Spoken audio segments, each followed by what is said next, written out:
Welcome to the Family Office, planning for the people who matter most. Now, when I think about what China has gone through, what America is starting to go through, I can understand why a country would be willing to invest in its future, because without a growing population, you're going to either have a brain rot as the citizenry gets older, because your production and your productivity is going to go down. And that's what we see right now happening in China. Now, the only thing that's going to be the saving grace for China is they're over 1 billion people, so they're going to be fine. But Hungary is also doing something similar. They're offering lifetime tax exemption for mothers that have 4 or more children. Lifetime tax exemption.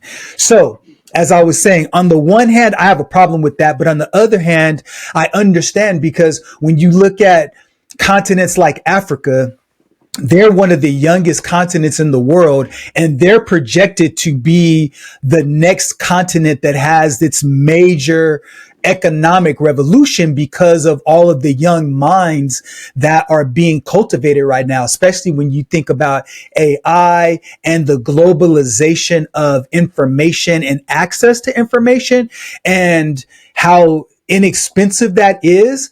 I think for a country to invest in and incentivize their citizens to have more kids for the betterment of their future, I think it makes a lot of sense. So where I fall on that is net. I think it makes sense, but I think there should be some type of criteria. Like, for example, in order to get this tax break, you have to work in certain sectors within the economy, so that now we know that you're contributing to it. And now you can incentivize them to have more kids, but also find employment in places that actually bring revenue and value to that particular country. Because even in the United States, right now, the United States, we're only at 1.62 below replacement, meaning that there's a shrinking labor force that's getting ready to happen. And so if we don't find ways to either socially incentivize, or, like, for example, when we started to run these commercials and against smoking, it worked. Smoking decreased sharply. And I think we've got to find ways here in America to improve upon the number of children that people are having, because really at the end of the day, Chris, the people that are younger, they're saying it's too expensive to live. Like, for example, you and I were talking offline, and when you told me how much money you spend every month just on food, that's more than most. In fact, the median income of our lowest earning population is 48 grand. That's how much you spend on food, bro. So it's expensive to have kids. And so I'll stop rambling, because I'll go on a whole nother tangent, because I had 2 kids in college at the same time, and that was 90 grand a year. Woo. The numbers are absolutely staggering when you look at it. And we've talked about this a lot. I remember giving meetings, and there's so much to unpack here, but I mean, I don't want to lose the train of thought as I backtrack. But I remember giving meetings in 2020, 2019, 2021, and saying, look, if you are not making, I remember before COVID saying, if you're not making $250,000, $300,000 a year, it's going to be very rough for you. Especially if you have kids. Right. And then I remember during COVID, I would say, look, if you're not making 300,000 or more, you're feeling inflation. I would argue to say right now that even if you're making $500,000 a year or more, or I'd say right around $500,000, if you're in that spot and you got a family of 4, life is expensive for you. Because to live comfortably in California, it is surveyed to say you need $277,000 a year. That's right. But even at that, I'm like, how can you live comfortably with a family of 4 at $277,000? Maybe if it's just you, if your house is paid off, maybe that'd be the only way. Yeah. Maybe, right? Because then you look at mortgage rates, right, today. But so just thinking about that and going back with it, it's like so you're looking at it and saying, okay, we're incentivizing people to have children, right? Because the birth rates are declining. And it's fascinating to me because most people, I don't know if you remember this, you probably do. The argument was like, oh my God, the human population is out of control. We're going to overcrowd the planet and kill the planet because there's too many of us. I remember that. Yes. Every single problem that man has come up with, and I say that like the man-made problems, like the stuff we advertise, like I know a lot of people are going to get mad about the climate change is one of them, I think. Like all these man-made farces, like that, like they're all farces. They're all industry farces. Like the overpopulation of the world never materialized. At this point now, it's an epidemic because most biggest countries in the world have population declining problems because people don't want to have sex anymore. Because either it's too expensive or the food they're eating doesn't even make them want to get up and have sex anymore. Or they're going to the abortion clinic, or they're state-sponsored abortion, or the contraception is, so it's a big thing for sure. So realistically, if you look at the issue with most population, I think it's just all as a result of human meddling, either organized programs like you saw with Chairman Mao in China, right? The two children law, right? Population control there. And now you're seeing the result of that, right? Or you have crazy sterilization things that are sterilization that's happening right in front of all of us in the United States with the polyester and synthetic pants that we make our young men wear, the diets, like the hormone disruptors, the endocrine disruptors that people eat, the food stuff that we've talked numerous times about. And then obviously the culture where we confuse the hell out of kids when they're young now. We don't know what's a boy and what's a girl. And then we make young men ashamed that they have feelings, and we make girls think it's okay to sell themselves. And then we desensitize it with the overproduction of stimulants that everyone has nonstop 24 hours a day, 7 days a week. It's no wonder no one wants to have sex anymore and no one wants to touch anybody anymore. And then to get that, kids don't even know how to talk to each other offline anymore. They're so socially awkward with amongst each other. But I can tell you, Len, with the food thing, and I'm not trying to like brag or anything like that. I'm just scientific study, because I tell people all the time, I scientifically studied myself. I experimented on myself. And then once I knew it was safe, then I experimented on my children. Not like I put them in a test tube. Right. Look, I knew I wasn't crazy, but I knew the world was crazy. So then I started going back and doing the research and listening to the other sources that were getting banned. And it was like, you know what? Stop frying in oil. Start frying in tallow and butter. Use butter and use full fat. And it's just changing all this stuff, and eat meat and eat vegetables and eat paleo style, Mediterranean style. And I did that, and I switched myself. And then all of a sudden I watched my health improve and my biomarkers improve. And then I did it to my kids. And yes, it's expensive. I spend about $1,000 to $1,200 a week on groceries. But then I'm not bragging or anything, but then I look at it and I look at my kids in public, or I look at my kids in social settings, and I look at my boys, especially, you see it, especially in the boys. And I go, my kids, dude, they look like freaking Olympic athletes. Like they're crazy the way they look. And they don't go to the gym every day. They don't. They don't. But these kids, and it's because of the diet. And you can't tell me it's not. You cannot tell me that the diet doesn't make absolutely 80% of the difference, because I see it before my eyes. I see it. The moods, the sleeping habits, like all these big problems that they talk about kids having today, the ADHD, the sleeping problems, grades, behavioral problems. I don't have any of those. Thank God I don't. But I can tell you right now, Len, with confidence, that a lot of it has to do with the diets and the foods that these kids eat.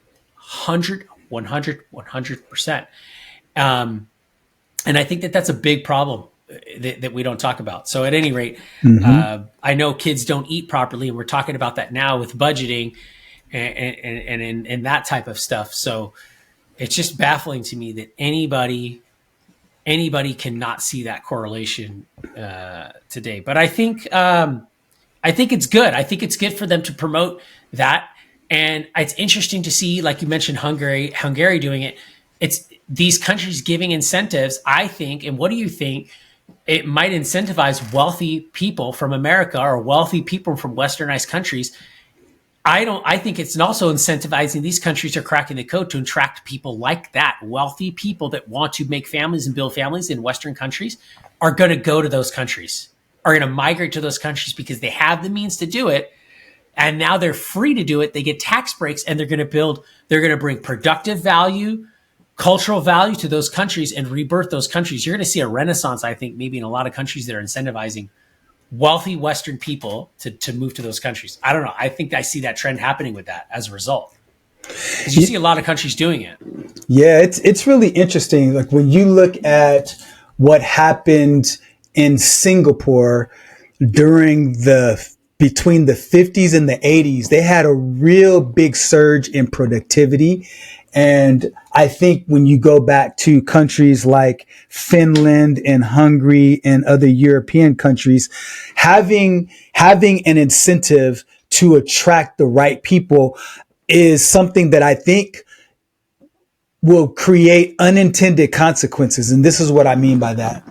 I think if you have large numbers of people from around the world go to these traditionally smaller economies, they would have to put some type of guardrail on that, because you'd have an influx of people from all around the world that would flock to places like that. And I don't know if they'd be ready for that. Like, for example, Brexit was a big issue where you had these large numbers of immigrants that would come in and take a lot of the jobs that people who were domestic were vying for, and they got upset about that. And that's why they left. That was one of the big reasons why they left the European Union.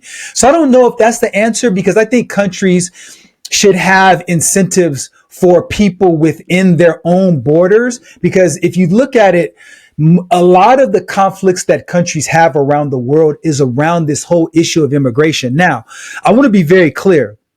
I'm very much pro-immigration anywhere. I believe that anybody should be able to live anywhere they want if they follow the right rules and procedures and protocol to live in that particular country.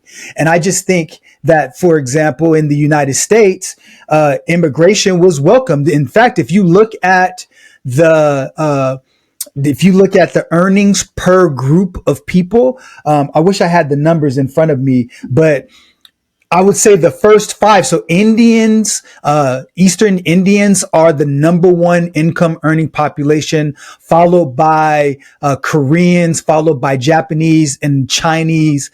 And so it's like 5 different Asian immigrant groups have the highest median income. And I think Caucasians are 6th and African Americans are 8th or 9th in that group. And so my point is that I believe in that. I believe that's a very good thing, because I think that bringing the best and the brightest from all around the world is always good. But when you have an economy that necessarily can't support that, then that gives to a rise of xenophobia, and that gives a rise to, saying it's those people is the reason why I don't have my job. So I'd be very careful about introducing other people from around the world to come in, but intellectually and sociologically, I like that concept. Economically, I think you've got to be very pragmatic and really think that through. And I think that that's a big topic of conversation on how to handle immigration correctly in today's world. And that's a big challenge. It's not, America is not the only country dealing with immigration problems. I mean, it's a fever pitch in the UK, in a lot of European countries, even in Mexico. You were bringing up the statistics, right? In terms of households headed by people who identify as Asian, had the highest median household income in 2023, $112,000.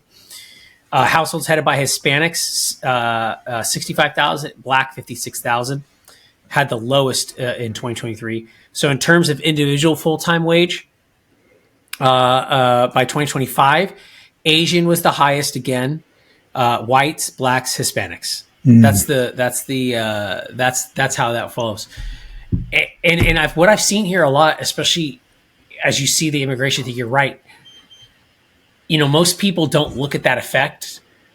Immigration is very welcomed. Everybody needs immigration in the United States was built on that. When people say, "Oh, we were built on the hands open, the wide hand," come here and take, let me your burden and all that everyone wants to talk about all the time. But the reality is that when people were coming to America, they're coming to for an opportunity to build.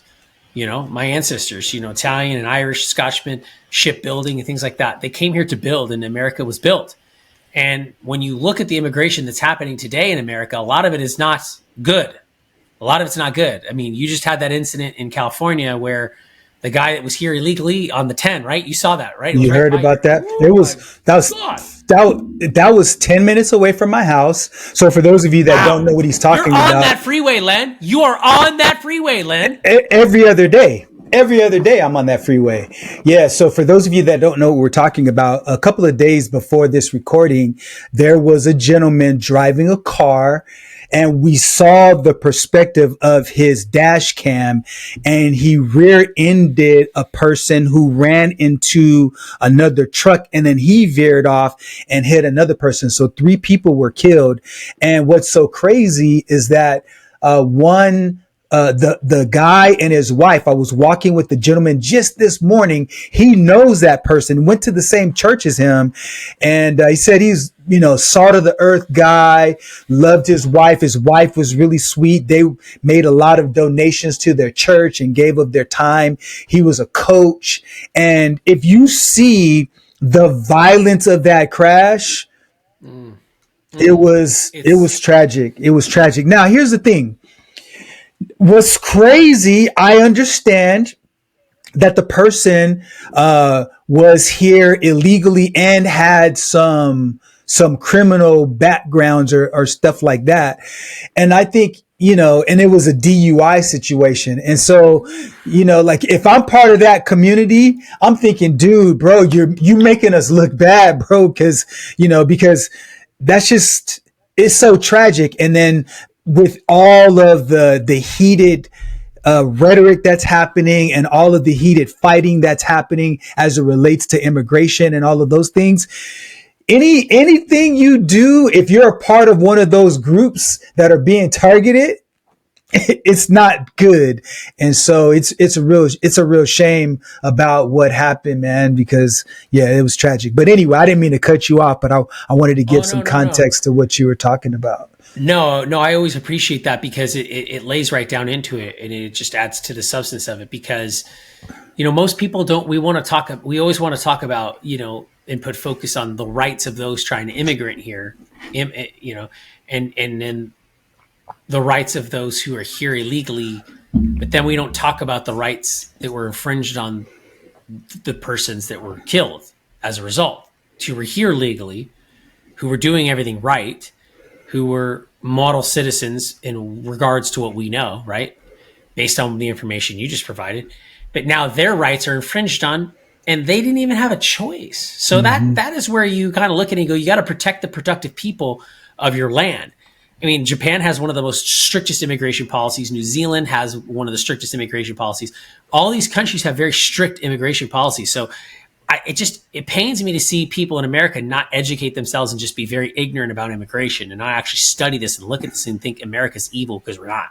We actually have a very forgiving immigration system and very forgiving system compared to a lot of other countries. So, and I know that's by grandstanding with America, but you absolutely have to monitor, because for the most part, what was happening in America, and I'm very firm on this, you can't convince me otherwise because you just look at the data, we were getting a lot of people from a lot of countries that those host countries did not want. They didn't. So I'm not saying there's a lot of truth to the whole that we're getting everybody's worst, and people who said that. But there is some truth to the fact that we got a lot of people in this country over the last few years that were not the best of the best, and certainly would not have been allowed in this country if we were very much so more systematically tighter on that and saying, yes, we welcome everyone to come to America, but look, you got to come in here and do your part too. You got to come in here and do your fair share as well, and you got to be a productive member of the society and the community. And I don't have to worry about you killing my son or my daughter because you're weird, and not saying weird in an insulting way, but just because you just want to do that stuff because you want to act like an animal. I'm sorry. There are certain human beings in the world today that live in Western countries and live in civilized areas of the world that are animals, and they need to stay in those areas of the world because we don't want the animals here. Yeah. And I know it's a very inhumane way to talk about it, but when someone stabs someone on a train without any remorse or disregard and just walks away, that's an animal. Okay. That is an animal. Right? So I mean, I just think that it's real problematic to use dehumanizing language for any human being on any circumstances. While I don't disagree with you about the acts are heinous, and I don't disagree with you about the fact that we should have more stringent immigration policies, I'm with you 100% on that. Here's the problem. In the United States, we have a history of taking bad actions on people who have been marginalized and dehumanized. And I'm not just talking about the African American community. I'm talking about the Asian community. I'm talking about the Latino community. I'm talking about the Jewish community. And what happens is when we use that kind of language, what happens is like you can use it. I'm talking about you specifically, Chris. You, Chris Philp, can use that language from the standpoint of saying, okay, I use it on purpose because I'm applying logic to it, not because I look at this entire group of people through that lens of being an animal or things like that. You look at it as an individual act. What I'm saying to you, Chris, is that it's imperative to be conscientious about the words you use, because other people who aren't as informed as you, who aren't as educated as you, can use that as a way to justify hurting and killing and doing things to other people, because America's has had a history of that. And when I say America, I'm talking about people within America. People have been, shot and killed that are innocent. They didn't do anything, but because they look like somebody from that group or they're from that group as an individual, the overwhelming majority of immigrants come here legally and lawfully. There are large numbers of people that are immigrants that come here illegally because, again, I agree with you that we do need to have more stringent and more strict laws. But it's really important to know that most people live according to the laws of the land. And if you remove the entire immigrant community, America is not America anymore. And this economy would fall. Think about it like this. Imagine every single immigrant that lives in America right now wakes up tomorrow and says, you know what? I stand with the people who are being harassed by ICE. I stand in solidarity with them, and I'm not showing up to work. I'm not coming, and I'm not being a productive member because I want you to feel our contribution. What would happen to America in 30 days if all the immigrants decided to unite and do that? I don't think you see anything because the ones that are here legally would be happy for the ones that are here illegally be gone. Okay, but no. That wasn't my question. My question is if the immigrants who are here legally decided out of solidarity decided not to show up to work because they wanted to send a message to say you can't marginalize an entire group of people for the transgressions of a small percentage. What would happen in the next 30 days? Oh, well, yeah, you'd have a big issue, but I don't think those people would move that way because those people feel marginalized by the fact that we're letting people in here without doing the same due process that they went through.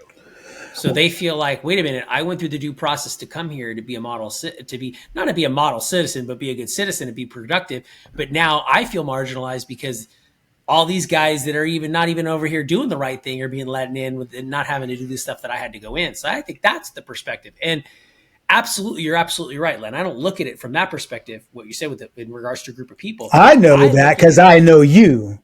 I say they're an animal simply because I watch the actions. Now, I'm not saying they're animals because of the way they look. I'm saying they're animals because of the way they act. I understand what you're saying. I'm just saying, just be careful of your words, because other people that don't know you could misconstrue that. That's all I'm saying. Oh, 100. Oh no, 100%, 100%. And again, for clarity as well on that, for me, it's about actions, right? Actions is really like, I don't care what anybody says. I want to see what you do. I want to see your action. So to me, action speaks always louder. So for those who come over here, for those who are here legally, I think they want the better opportunity. And you see a lot of those people speaking out on social media today that are here legally, going like it just doesn't make any sense for you to come here and not assimilate and not say, hey, I'm going to become an American. And that's a big thing you see in a lot of European countries today, where no one knows what it's like to be, no one knows what it is to be French anymore. Or English anymore, because it's not where you have people coming in to these countries that want to come and be British or want to be French. They want to get rid of those people. So there's a big thing happening a lot around the world with that people really don't realize and don't see with that. And that's where you got to be careful with it, and you got to read between the lines. Look, there's a reason why those countries have those strict immigration policies, but at the same token, there's a reason why those countries are suffering from low and declining birth rates. So you need a healthy balance, I think, of that inflow and outflow of healthy immigration, healthy, productive, legal immigration, where there's a system there where everyone comes in and they can be treated equally under the law of the land. But when you come here illegally, you're already breaking the law, and you're already setting that precedence. And that's where a lot of people have that problem, where it's like, well, if you can break a law there at that small level, then that means you can break a law at a bigger level. And let's not even say that's small. For some countries, if you immigrate to them illegally, that's like death sentence in some countries, or like 10 years or 15 years. You're in the slammer. So I think that the diluting is important. And I think you mentioned that, because if you have people come from other countries, they dilute those local small countries. And then you end up happening is you lose the culture aspect there.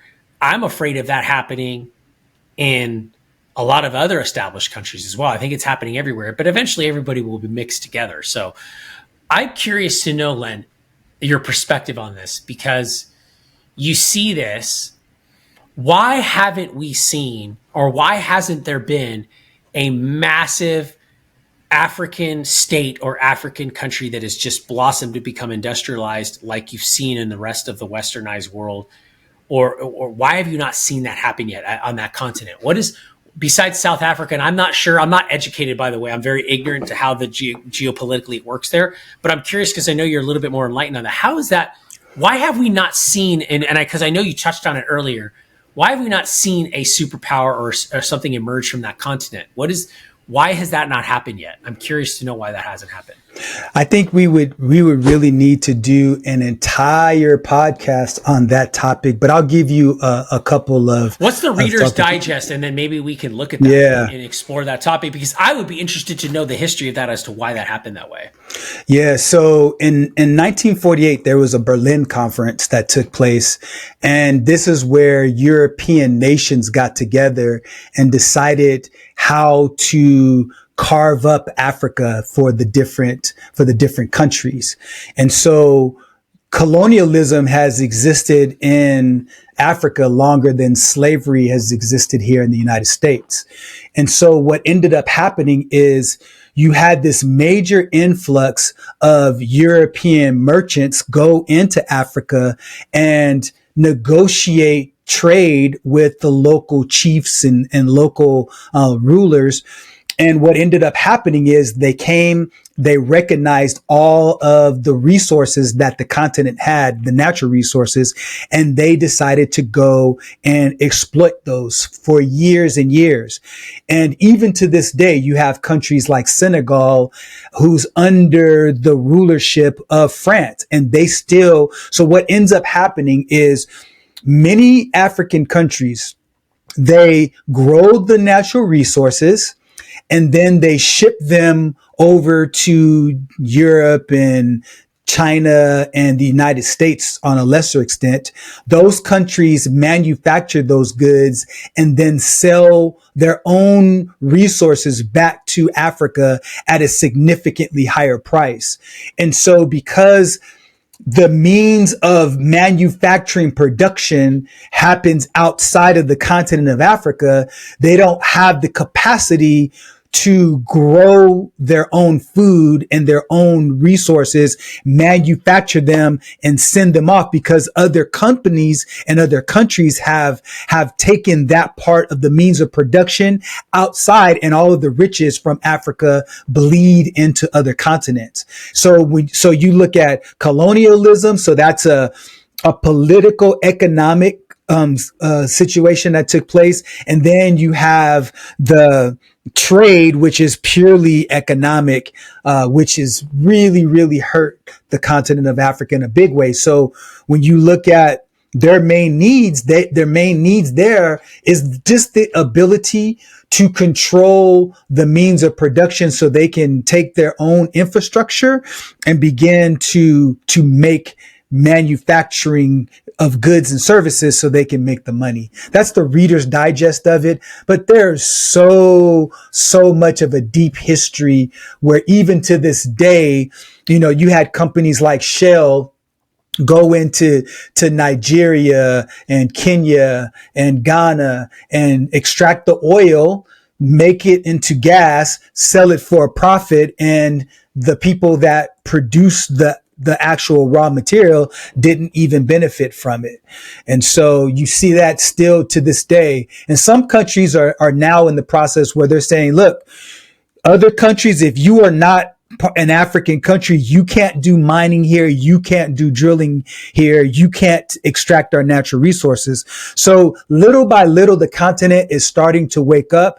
And so what I believe is when you look at this growing population of young people that are more socially and politically and connected to the global stage, they understand that Africa is the world's most resource-rich continent by far. And if they can begin to control how they produce those resources, they can actually become a player on the world stage. But it's as if those countries that are extracting the wealth, they don't want to stop that, because if you are my teat, if you will, if you are my golden goose, and the golden goose is saying, wait a minute, I need to keep this for my own kids, and you own that golden goose, you're not going to give that up without a fight.